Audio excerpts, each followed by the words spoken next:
Olá, mais uma vez nós estamos aqui para o podcast da UEC Brasil. Eu sou Elza Mouraria, eu estou aqui com a Suelen e nós vamos falar com você sobre uma mulher maravilhosa, um ícone na história de missões, uma mulher chamada doutora Ellen Roosevelt. E ela é uma inspiração para nós mulheres e creio que para muitos homens também, porque a história dela é uma história forte e eu tenho certeza que vai inspirar você, não é mesmo, Suelen? Isso mesmo. Meu nome é Suelen Oliveira, somos aqui da UEC, sou UEC Track e nós estamos aqui para falar sobre essa doutora Ellen, que mulher, uma mulher forte. Falamos muito sobre mulheres fortes, né? Verdade, elas precisam aparecer, porque só aparecem os homens. Então nós estamos aqui para mudar um pouquinho essa história. Sim. E a doutora Ellen, missionária da UEC também. Sim, bem lembrado, da UEC Internacional. Isso, a história dela é linda e eu acredito que vocês vão ser muito edificados. Então, Ellen Roosevelt, ela foi médica, missionária no Congo e a história dela começa assim. Ela nasceu na Inglaterra em 1925 em uma família de classe média bem respeitada ali na Inglaterra. Durante a adolescência, aos 12 anos, ela foi para a escola de meninas e passou a adolescência ali. Aos 19 anos, ela vai para a Universidade de Cambridge para estudar medicina. Durante o primeiro ano, cursando ali a faculdade, a Ellen participou de estudos bíblicos e começou a ler a Bíblia avidamente e ali se converteu. Depois de se formar em medicina, Ellen se candidatou para ser missionária na Cruzada de Evangelização Mundial, que hoje nós conhecemos como UEC Internacional. Sim, lembrando que ela também estudou francês e continuou estudando sobre doenças comuns da região tropical, porque ela já tinha intenção de ir para o campo missionário. E justamente em 1953, com 28 anos, ela partiu para o Congo, no interior da África. Sim, finalmente, né? Finalmente, um sonho a ser realizado, que ela já vinha se preparando há muito tempo para isso, inclusive se preparou não apenas como médica, mas também como enfermeira, era uma pessoa altamente capacitada. Sim. Ao chegar ali no Congo, Ellen se deparou com situações de saúde terríveis no Congo, piores do que ela imaginava. E ali ela percebeu que ela ia ter que trabalhar arduamente, mais até do que ela pensava. Ela então planejou um centro preparatório para enfermeiras africanas. Ali ela ensinava a palavra e além de ensinar a palavra, ela ensinava as coisas de enfermagem, né, os conhecimentos em enfermagem ali para as próprias africanas. Sendo assim, elas aprenderiam ali e levariam para suas aldeias, para suas casas. Seriam enfermeiras evangelistas, isso, né, que eles chamavam. Era a intenção, isso mesmo. Era levar, além delas levarem a ajuda, né, como enfermeiras, levar também a palavra e serem pregadoras ali. Nos primeiros 2 anos da Ellen ali, junto com o povo, ela teve que construir, né, esse centro preparatório e também construir um hospital do zero. É muito interessante ver o testemunho dela, porque ela teve que, junto ali com o povo, aprender a fazer tijolos, concreto, para levantar esse hospital, para fazer esse treinamento e para cuidar dos doentes, que não eram poucos. Isso mesmo. E depois, a pedido da própria diretoria da missão, ela teve que mudar para Nebogongo, né, a 11 quilômetros de onde ela estava, para um velho campo de leprosos. E achei interessante que ali ela fundou 48 postos de saúde rurais, fundou um centro de treinamento para formação de paramédicos e fundou um hospital com 100 leitos e uma maternidade. Ali ela atendia mães, atendia leprosos, atendia crianças. E ela que, como você disse, colocava a mão na massa, literalmente. Porque ela, uma amiga e os alunos que construíram, né, todos esses lugares e tiveram que aprender também sobre mecânica, né, de automóveis, porque tinha ambulância para carregar os doentes, a caminhonete para carregar comida, caminhão para carregar o material de construção. Sim. Então eles que tinham que tanto fazer as construções como consertar os carros quando dava algum tipo de problema, né? E essa empatia, ela acabou criando, né, uma empatia entre ela e as mulheres africanas, e ao ponto, uma empatia, uma amizade assim tão grande, ao ponto de até ter um pastor que se tornou o conselheiro espiritual dela. E justamente, embora os seus colegas não aceitassem, né, que era uma coisa reprovável, essa proximidade excessiva com os nativos, mas foi exatamente essa a ponte para que eles confiassem nela e ouvissem a respeito de Deus. E por isso ela passou a ser chamada carinhosamente de Mamã Luca. Sim, né? Luca, que é uma referência ao Lucas da Bíblia, que era médico, né? Então ela era a mamãe médica, a Mamã Luca, né? Muito bom. É muito interessante porque durante o testemunho dela, ela fala que ela não sabia fazer, não entendia de mecânica, não sabia fazer tijolos, mas que Deus dava a eles uma graça. É muito interessante ver como que Deus dá esse favor no momento oportuno, né? Eu me lembro daquela passagem bíblica de Êxodo, quando Deus capacitou a Oliabe, né, e Bezalel, quando foi para fazer a construção do tabernáculo de Moisés. Foi muito interessante que Deus falou para Moisés: eu enchi do meu espírito Bezalel e Oliabe para que eles façam a construção mesmo, os bordados, toda a beleza do tabernáculo foi tudo feito por eles. Às vezes a gente pensa que a capacitação de Deus para trabalho espiritual que a gente tem a fazer é só uma capacitação espiritual no sentido de ou orar pelos enfermos, isso e aquilo. Mas não, Deus também capacita para fazer a parte mecânica de um carro, capacita para poder fazer uma construção. Tudo depende da necessidade. E o que a gente vê na vida dela, naquele momento que ela precisou trabalhar com construção e com mecânica de carro, a mão de Deus dando a graça, a sabedoria, a unção para ela, para a amiga dela e para os outros também. Para fazer uma coisa humana, mas de resultados espirituais na vida das pessoas também. Sim. E é muito interessante porque a história também conta que também é uma mistura de atividades, né? Além de todas essas atividades, né, que são braçais, ela ainda atendia cerca de 200 a 250 pacientes, pessoas, né, por dia. E imagina como que ela ficava esgotada. A história conta que ela ficava doente várias vezes, gravemente doente. Exatamente, tanto que precisou voltar para casa depois de 5 anos de trabalho nesse pique, né? Atendendo aí que seja 200 pessoas por dia. É um tempo razoável para esgotar qualquer pessoa. Não foi à toa que 5 anos depois ela precisou voltar de férias, né? Foi convencida a voltar de férias para a Inglaterra para poder descansar um pouquinho. E cuidar da saúde, né? Cuidar da saúde. Imagina, 5 anos já é assim, você já fica cansado. 5 anos ainda enfrentando doenças, graves doenças. Imagina como que ela estava, mas ela tinha muita convicção de que Deus a queria ali, né? Tinha tanto que voltou, né? Sim. Ela então vai para a Inglaterra, né? Isso. Passa 2 anos ali e já fala, não, preciso voltar. Exato. E ela retorna. Em 1960 ela voltou para o Congo. Isso. E justamente pegou a época da independência do país, que foi uma época complicadíssima, né? Muito difícil para os brancos, inclusive. Porque aí já estava toda aquela guerra, né? Aquele momento interno muito tenso. Muito tenso. E a gente tem os números, né, de que nessa época foram assassinados, né, 27 missionários, 250 mil africanos, ela disse que foram assassinados também, além de mais de 200 freiras e muitos padres. Sim. Foi uma verdadeira carnificina, sim, né? Foi sim. Ela também não passa ilesa disso, né?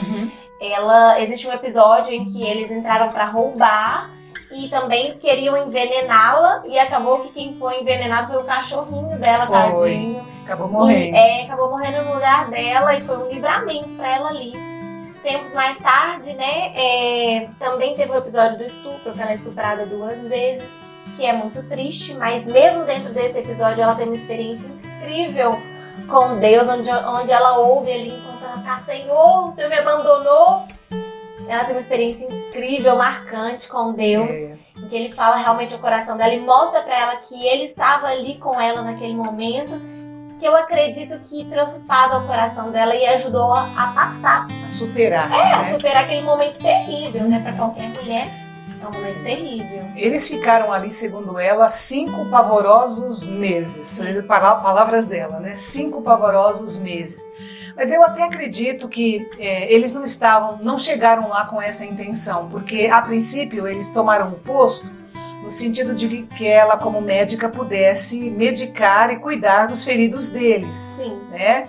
E ela fez isso muito bem, foi uma oportunidade que ela aproveitou, porque enquanto ela cuidava deles, ela falava do amor de Deus para eles. Então eu fico pensando que só a eternidade vai revelar o resultado desses 5 meses que aconteceu isso tudo. Ela falar de Jesus para os feridos, aqueles moços revoltados, rebeldes ali dentro, o estupro. Esse período aí é um período que eu acho que só a eternidade vai revelar o quanto foi significativo, inclusive para o mundo espiritual, o que aconteceu durante aquele período ali, né? Que compaixão, né? Isso, muita compaixão. O modo como Deus capacitou ela.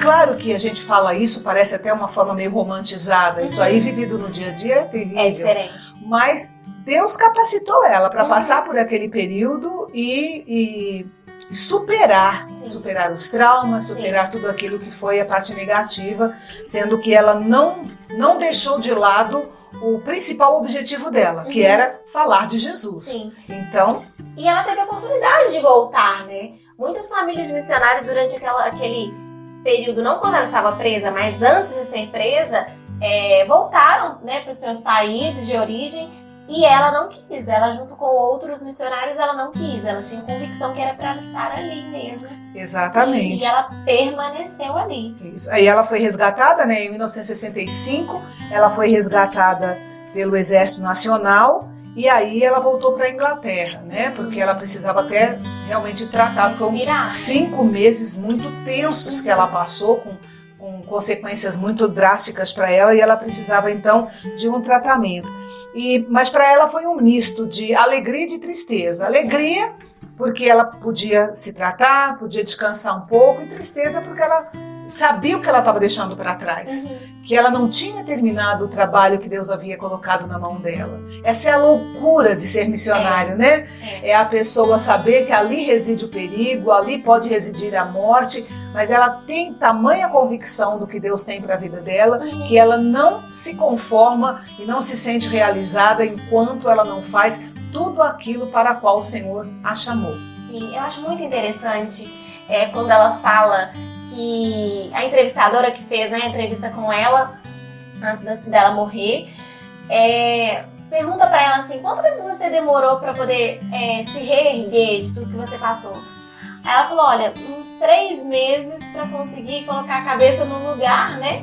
Falando das minhas palavras, E é interessante demais porque ela fala assim, que quando eles chegaram, um dos soldados ali lá no Congo colocou a arma, né, na testa dela, e ela pensou que ela ia morrer, e ela só pensou assim: eu prefiro que ele me mate rápido, né? Isso, uma morte mais rápida. Isso, ela tinha certeza que ela ia pra Cristo, e acabou que ela não morreu.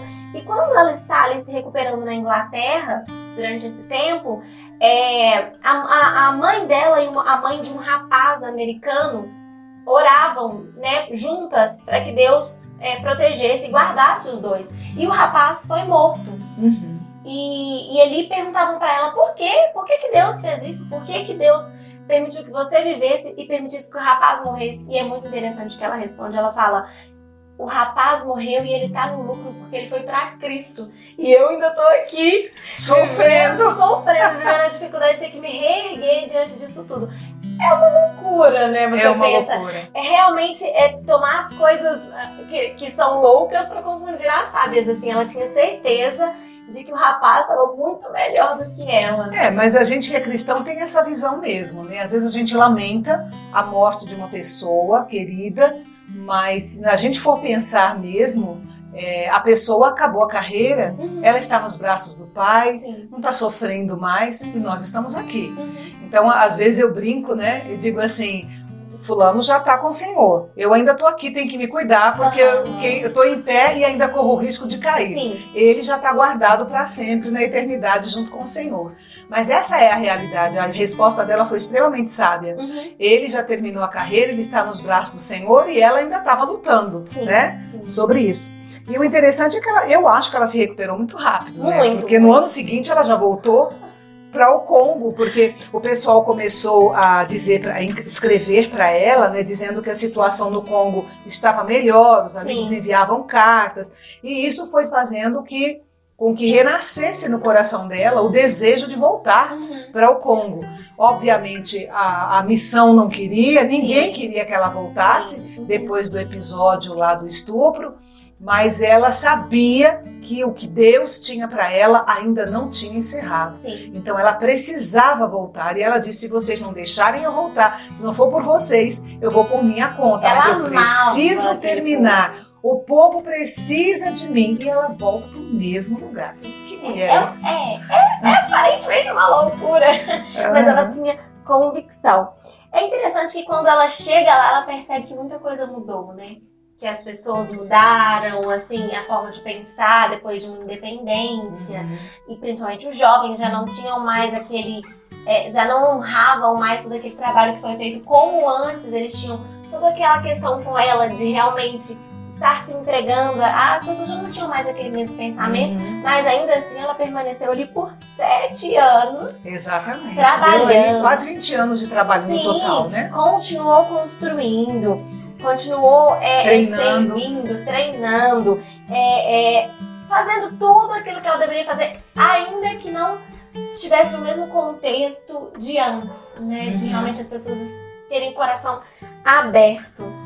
Então, depois de 7 anos, como você disse, com quase 20 anos de carreira, ela retorna, mais uma vez por causa da saúde, para a Inglaterra, mas não para por aí, né? Não, porque nos anos seguintes ela se tornou uma conferencista muito solicitada, porque a história dela foi uma história muito marcante, né? Muito forte. Então as pessoas queriam ouvir da boca dela como que tinha sido essa experiência tão terrível e como que ela ainda tinha voltado depois disso e ainda queria continuar fazendo o trabalho do Senhor ali, sendo médica, sendo uma evangelista, né? Uma médica missionária, né? Na realidade.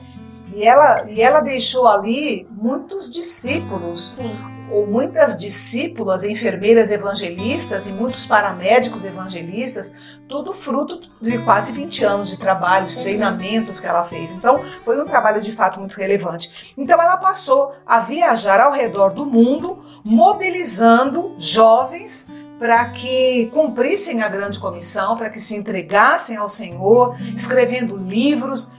Então ela praticamente usou o restante da sua vida para estimular pessoas através da literatura e através das conferências, para que as pessoas então pudessem ser apaixonados pelos povos, assim como ela foi pelo povo do Zaire, né? O Congo depois mudou o nome para Zaire. Sim, é muito interessante essa questão de realmente, por mais que ela voltou à sua pátria, ela continuou dando o melhor dela, né? Ela entregou os melhores dias dela ali no Congo, na África, e mesmo assim, depois de retornar, ela não falou: pronto, já acabei a carreira, né? Não encerrou. Absolutamente. Ela continuou mobilizando mesmo, como você disse, e encorajando, porque os testemunhos dela eram lindos demais. E ela ainda voltou lá 2 vezes depois disso, né? Nos anos 80 e depois em 2004 ela voltou outra vez. Ou seja, ela foi acompanhando, mesmo que de longe, o resultado do trabalho dela, o que eu acho maravilhoso. Sim. É incrível quando você se dá e depois você tem uma oportunidade de voltar e saber que as coisas estão andando. Sim, com certeza. Né? Que você plantou a semente e cresceu, germinou, frutificou e há outras pessoas... Né, os hospitais. Exatamente, que é uma questão muito séria, né? No continente africano, essa questão de saúde. E como ela abençoou aquele povo. E só a eternidade vai revelar o quanto daqueles que fizeram outros discípulos e outros e outros e outros, né? Essa é a vantagem da gente trabalhar para o Senhor. Para o Senhor. Porque se a gente trabalha para autopromoção, obviamente os resultados não são os mesmos, né? Sim. E ela morreu aos 91 anos, né? Viveu bem, né?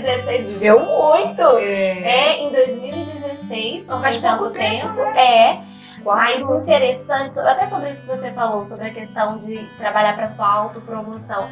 Antes de morrer, ela escreve um artigo que eu achei maravilhoso. Achei assim, olhei pra ele e levei bastante tapa na cara. Que eu pensei, meu Deus, quem sou eu como cristã missionária diante desse artigo dela? Verdade. Com palavras assim, realmente impactantes. E a gente quer deixar para você que está aí acompanhando o nosso Missioncast as mesmas palavras dela, para que você também seja impactado, viu? Ela escreveu assim: irmão e irmã, você não quer Jesus. Você quer Jesus e mais alguma coisa. Quer Jesus e o respeito. Quer Jesus e a popularidade. Quer Jesus e a opinião pública. Quer Jesus e os aplausos. Quer Jesus, mas quer também ser o primeiro e o melhor. Você quer Jesus, mas quer também o sucesso. Você quer Jesus, mas você quer também o orgulho. Você deseja sentir-se respeitado e insubstituível. Deseja que os outros missionários fiquem preocupados sobre como irão continuar sem você. E você deseja cartas quando chegar em casa, dizendo o quanto eles são gratos e devem a você. E sem você, eles não conseguiriam. Sim, você não quer Jesus. Você quer Jesus e mais alguma coisa. Não, você não pode ter isso. Ou você deseja só Jesus, ou perceberá que não o tem. Uau! Uau! É impactante. Impactante. Até arrepiei aqui, Sueli. Pra mim, pra você e pra você ouvinte aí. Verdade. Nós realmente com esse Missioncast temos o objetivo de trazer essas vidas que foram muito relevantes e continuam sendo relevantes para nós. E realmente esperamos que você tenha sido edificado com esse Missioncast e encorajado a obedecer ao Senhor mesmo diante das dificuldades. Exatamente. Olhando a vida de pessoas assim, é que nós entendemos o que Jesus quis dizer quando ele falou que a gente tem que amar mais a ele do que ao pai, a mãe, irmãos. Ele tem que estar no topo da lista, porque é a partir daí que o compromisso dele é assumido com a gente. A gente assume um compromisso com ele, ele assume um compromisso com a gente, e a nossa vida ela é toda vivida para a glória do nome dele. Tudo aquilo que acontece na nossa vida é passageiro, mas quando nós vivemos para Deus, isso tem uma conotação eterna. E é por isso que a gente tem que viver para Jesus, tem que viver para Ele. Se a gente for exaltado, glória a Deus. Se for humilhado, glória a Deus. Se enriquecer, glória a Deus. Mas se empobrecer, glória a Deus. Eu gosto demais da fala de Paulo lá em Filipenses, capítulo 4, versículos 11. Geralmente a gente só conhece o 13, né? Que é posso todas as coisas naquele que me fortalece. Mas o 11 e o 12, ele fala uma coisa fantástica que fica de lição para nós aqui. Eu aprendi a estar contente em toda e qualquer situação. Veja que é um aprendizado. Como ela colocou aqui nessa fala que nós lemos, a nossa carne, ela quer mesmo Jesus e o sucesso, Jesus e mais alguma coisa. Mas quando a gente fica determinado a aprender, como Paulo fala, então a gente aprende, a gente desenvolve esse aprendizado e aí a gente só quer Jesus. Todo o resto, o que vier é lucro. Se vier é lucro. Se não vier, tudo bem. Glória a Deus também. Mas a gente aprende a colocar Jesus no centro, viver para Ele, e aí a gente está apto para aguentar qualquer tranco onde o Senhor nos colocar. E Ele tem o compromisso de nos recompensar, de estar presente conosco, de mostrar o seu sobrenatural quando for necessário. E é maravilhoso servir a Jesus por causa dessas e de tantas outras situações que a gente já viveu e sabe que o Senhor nos livra de todas elas. Amém, amém, glória a Deus. Obrigada mais uma vez, você aí que nos ouviu, que está nos ouvindo, que acompanhou os outros podcasts também. Se você não ouviu os outros Missioncasts, nós te convidamos a ouvir e convidamos também a compartilhar este Missioncast com os seus contatos aí no seu celular, no seu WhatsApp. Mais uma vez, muito obrigada. Foi ótimo estar aqui com você, Elza. É sempre um prazer. Sim, com você também, Sueli. Nós somos parceiras nisso aí, apaixonadas pelo que fazemos e queremos dar o melhor para os nossos ouvintes. Sim, sigam-nos nas nossas redes sociais da UEC Brasil. E é isso aí. Fiquem com Deus. E até a próxima. Tchau, tchau.